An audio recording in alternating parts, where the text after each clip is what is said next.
Hi అండి. ఈరోజు చాలా సింపుల్‌గా ఎగ్ కర్రీ ఎలా ప్రిపేర్ చేయాలో ఈ వీడియోలో నేను చూపిస్తాను. రెసిపీలో వెళ్ళే ముందు హాయ్ అండి. Welcome to my channel Kakatiya couples. నేను ఈ వీడియోలో ఇద్దరికి సరిపోయేట్టుగా క్వాంటిటీని తీసుకున్నాను. దానికి కావాల్సిన పదార్థాలు 2 గుడ్లు, 2 టమాటాలు, 5 పచ్చిమిర్చీలు, 1 ఉల్లిగడ్డ సరిపోతుంది. ఇప్పుడు పచ్చిమిర్చిలను కట్ చేయండి. మీకు నచ్చినట్టుగా పెద్దగా అయినా చిన్నగా అయినా ఎలాగైనా కట్ చేయండి. నేను ఈ వీడియోలో కాస్త మీడియం సైజులో కట్ చేస్తున్నాను.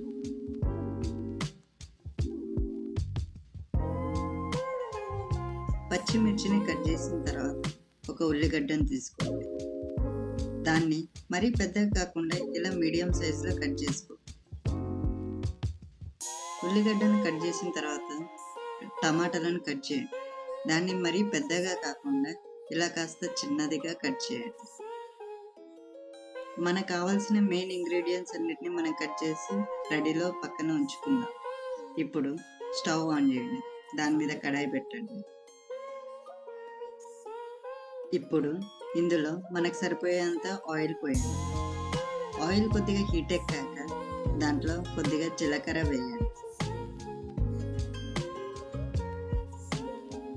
దానితో పాటు కొద్దిగా ఆవాలు వేయండి.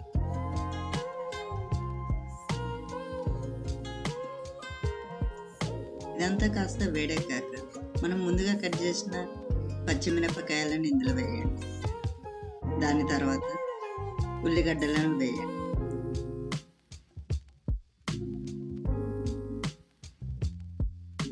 వీటన్నింటిని ఒకసారి కలిపి కొద్దిగా సాల్ట్ వేయండి.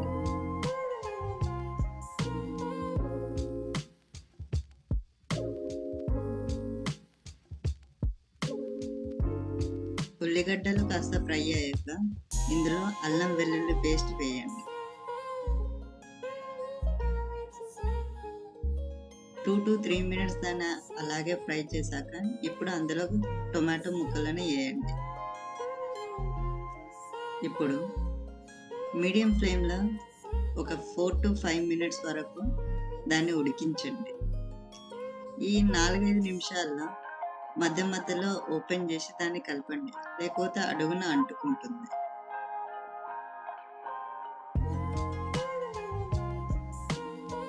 ఇప్పుడు కాస్తంత పసుపు మరియు ఉప్పు వేయండి. వీటిని బాగా కలపండి. కలిపి ఒక 4-5 నిమిషాలు అలాగే ఉడికియండి.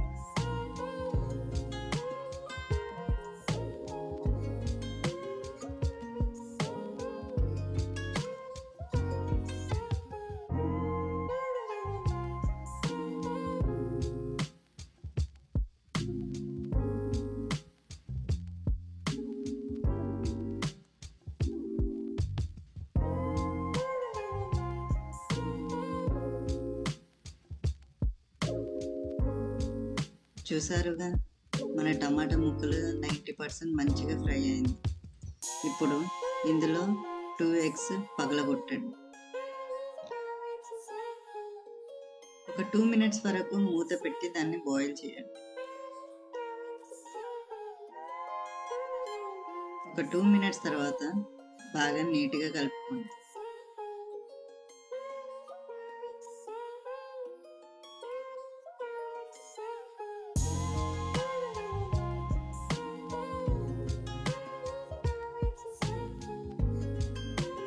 ఇప్పుడు ఇందులో కావలసినంత కారం వేసుకోండి. ఒకవేళ మీ దగ్గర ధనియాల పొడి ఉంటే కొంచెం ధనియాల పొడి కూడా వేసుకోండి. వీటన్నింటినీ మంచిగా కలుపుకోండి. మనకు సరిపోయేంత ఉప్పు వేసుకొని ఒక 3-4 మినిట్స్ పక్కన పెట్టి దాన్ని ఉడికియండి. ఈ 3-4 మినిట్స్ మధ్య మధ్యలో ఒకసారి కలపండి, లేకపోతే అడుగున అంటుకుంటుంది.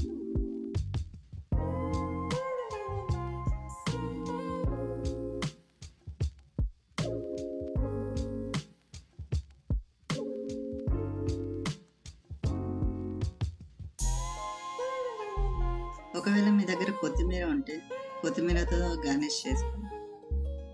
అంతే, ఎగ్ కర్రీ రెడీ.